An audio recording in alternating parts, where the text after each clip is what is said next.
In this episode, we're gonna discuss how to become unfuckable while still remaining soft and kind, the nuances between being nice and being kind, and the psychology of people who like to fuck with others so you can avoid them like the plague that they are, and learn how to protect yourself from these types.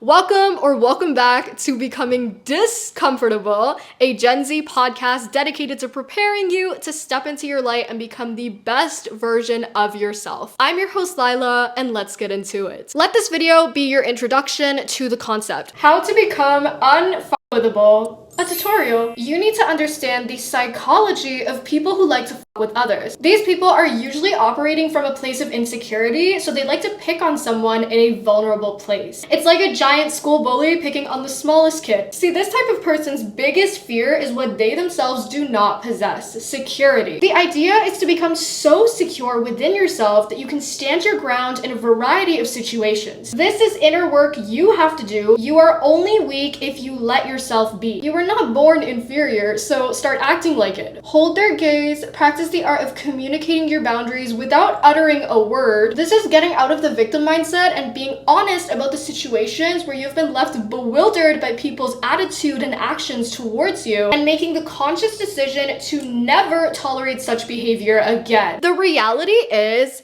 people in this world will eat you alive if you do not establish your boundaries and learn how to say no. They prey on the vulnerable, on people with low self-esteem, a lack of confidence, the people pleasers of the world. They basically look for the easiest targets because they aren't exactly the brightest bunch in the room. And all of these things are rooted in your self-concept and self-worth. So the first thing you need to have in order to protect yourself, and this is non-negotiable, is establishing your personal boundaries. Boundaries help you communicate to others what you are and are not comfortable with, because we teach people how to treat us. If you don't set specific boundaries, this can lead to people feeling confused and not knowing how to treat you properly, or as aforementioned, it can open the door to malicious people who want to take advantage of your lack of boundaries. Establishing your boundaries do not make you a mean person, and this might sound counterintuitive, but they actually increase your respect. Even if people don't like you, they will respect you, whether subconsciously or consciously, because you do not take shit. And this is why the title of this video is Be Soft and Kind, but Don't Take Shit.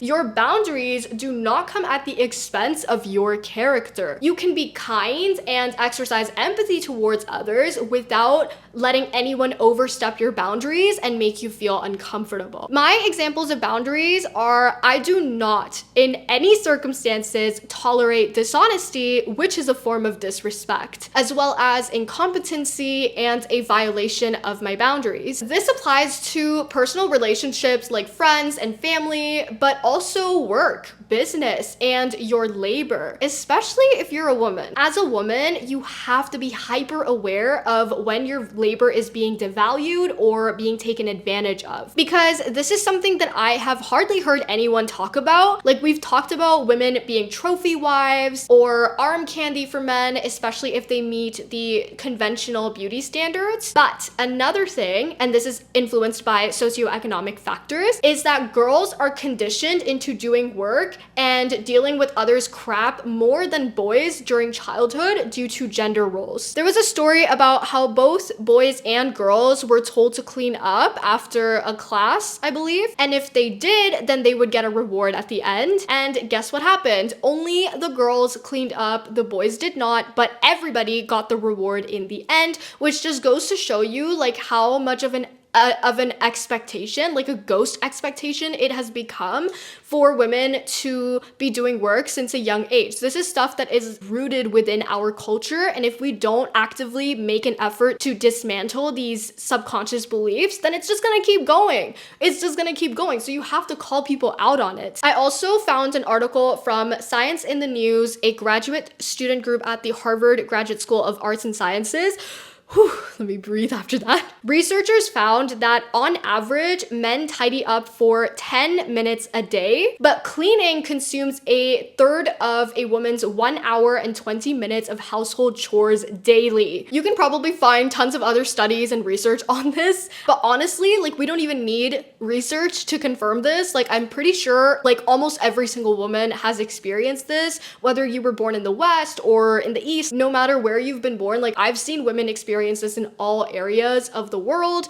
which sucks. I have personally experienced people trying to take advantage of my labor by masking it as something good or something that's expected of me, like calling it volunteering or my responsibility as a girl. And I've experienced this both in professional environments as well as personally, like at home. You know, more responsibilities and work being thrown on my shoulders just because I'm a daughter, specifically an eldest daughter, without any appreciation whatsoever. And for some reason, I've noticed that even strangers think it's okay to get you to do work for free as a woman if you have a skill or something that is useful to them. Like, the literal audacity to ask someone to work for free. I can 100% tell you that business or work-wise, when it comes to your professionalism, when you say no respectfully to being overburdened with work and you communicate to people, first of all, the value of your labor, and second, that you will not tolerate more work being added to your plate without additional compensation, you will feel so much more respected and appreciated after establishing these boundaries. I have had people reach out and want to work with me again because of my professionalism. And I can be super professional and deliver high quality work because I am not being drained and depleted thanks to my boundaries. And I promise you, you can do this while also not being unkind. Let me give you another example. I was doing my taxes for the first time in my life by myself this year. And so I hired an accountant at a firm and everything was going well, or so I thought. I paid them for their service. And several months later, I find out that they haven't even filed my freaking taxes. You know what I wanted to do? I wanted to cuss them out and send a very angry phone call or email, or show up in person and give them a piece of my mind. But you know what I did instead? Well, first of all, I calmed myself down. Nothing good ever comes from swearing, being unable to control your anger, and basically being a slave to your emotions. The second thing I did was I sent them a very short, very concise email of only 2 sentences, not a single swear word. Because if you swear or get angry, their focus shifts from their fault to you calling them names. They get angry instead of recognizing their own fault. So I simply pointed out their fault and communicated to them that I thought they were completely unprofessional. I was not unkind, but I also took no shit. Other examples in personal relationships are if people don't cut their shit after I've communicated to them that I don't feel respected, and if they still do not change, then they lose access to me. Learn to completely disengage because you were not born to take people's crap. There is no one you need in this world more than yourself. If you lose yourself to these types of people, that's when you experience true loss. Next up, learn to say no more. As in stepping into adulthood, I've learned that no is a beautiful word. Only 2 letters, but it conveys everything you need it to make sure you are not being taken advantage of. Learn how to say no without feeling bad or giving into the scarcity mindset. Sometimes we feel like we have to take every opportunity coming our way and that otherwise it will all go away. This is a perfect example of a scarcity mindset, which can ruin your life if you don't actively try to rewire your brain against it. If you are being asked to do way more work than you are being compensated for, then you can ask for additional compensation. And if they deny your request, then you have every right to say no. For me, I am not afraid to say no, even if that means losing out on an opportunity. I have had clients and brands brands reach out to me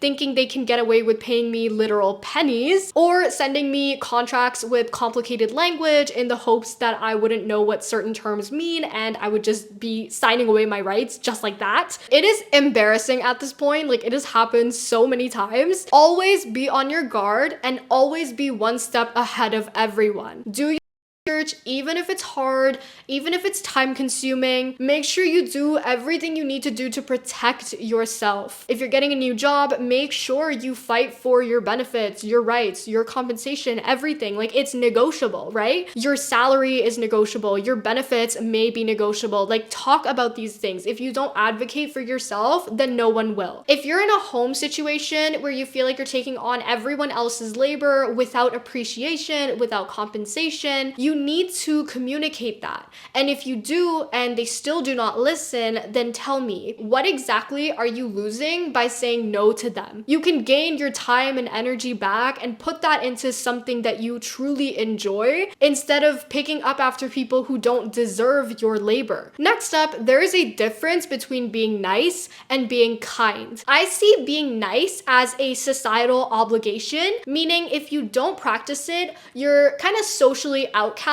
or looked down upon. It's something we do because it's the norm. Whereas kindness offers true insight into your character and shows how you care for others, practice empathy, and overall how you treat other people. I like giving people the benefit of the doubt. When I see a stranger on the street, I pretty much always smile because in my religion, smiling is sunnah, which if you're not Muslim is the way of the Prophet. It's basically behavior that is highly encouraged and you're literally rewarded for simply smiling at people. Abu Huraira narrated that the Messenger of Allah, peace be upon him, said, "You cannot satisfy people with your wealth, but satisfy them with your cheerful faces and good morals." I'll put up where that is from. It is an authentic hadith. Here's another one from a French actor, Gerard Jugnot. He said, "Laughter is like a windshield wiper. It doesn't stop the rain, but it allows us to keep going." And I can personally attest to this. There have been so many instances where I was having a bad day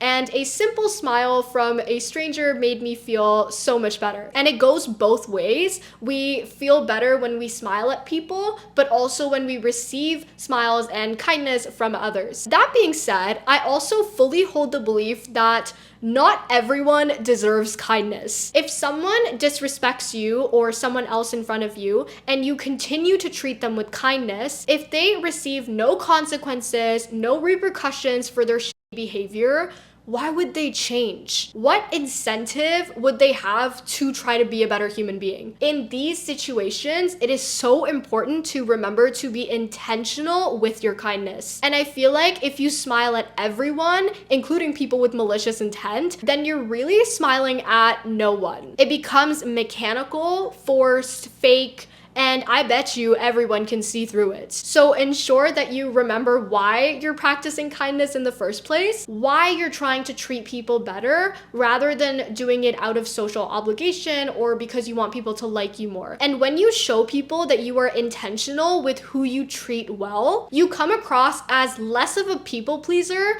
and more as someone who has a good sense of morals and values. Another thing I think we all can do better is become self-aware. People are less likely to mess with you when you cover your bases. This is why introspection and gaining self-awareness is crucial to your self-development journey. It's kind of like how people will laugh at you if you let them, but if you laugh along with them and turn your insecurity into something funny, or if you establish that you do not find it funny and you convey to them that you now see their character in poor taste, their joke will have way less of an impact. Your confidence and security within yourself will make them feel as uncomfortable as they made you feel, if not more, and they'll be quicker to change the subject because now they know that they can't get to you because you have thickened your skin. When you look at yourself internally and externally and become aware of your insecurities, then you can begin the work of accepting yourself and eventually maybe even overcoming your insecurities, which means that people will have a harder time preying on them. And this is where you can also command respect from others by adopting a confident persona. Now, I'm not saying to be dishonest or fake, but rather to train yourself to meet people's eyes, to honestly communicate to them who you are and how you expect to be treated. I have an episode on how to radiate confidence and the inner work that helps you get there, so you can check that out later. I want you to imagine a world where people think twice before engaging in any behavior that would get them on your bad side. You can respect from others energetically, and once they respect you, they not only avoid doing things that would leave a bad impression of them on you, but you will notice people start to go out of their way to please you, to show you their character, their positive traits, and you convey this respect factor through the way that you dress, the way you walk, your speech, the way you talk about yourself, how you present yourself, your posture, how you make people feel about themselves, and the value you bring and communicate to them through every conversation. All of these things contribute to creating your confident persona and let you leave an indelible mark on people, which makes them feel good and also want to be good. And we talk about all these things in great detail on the other episodes of Becoming Discomfortable. Let's end this video on a positive note with this quote from Thomas Lane. Be soft, do not let the world make you hard, do not let the pain make you hate, do not let the bitterness steal your sweetness. Take pride that the rest of the world may disagree, you still believe it to be a beautiful place. That is all I have for you today. If you are looking for people to grow with, then make sure to check out our Discord community. We also have a book and wellness club, so the link for that will be in the description. And speaking of books, if you enjoy book reviews or want to see the behind the scenes of my life in Toronto, my main channel called VIVACIOUSLYLA will also be in the description, and I will see you in the next episode.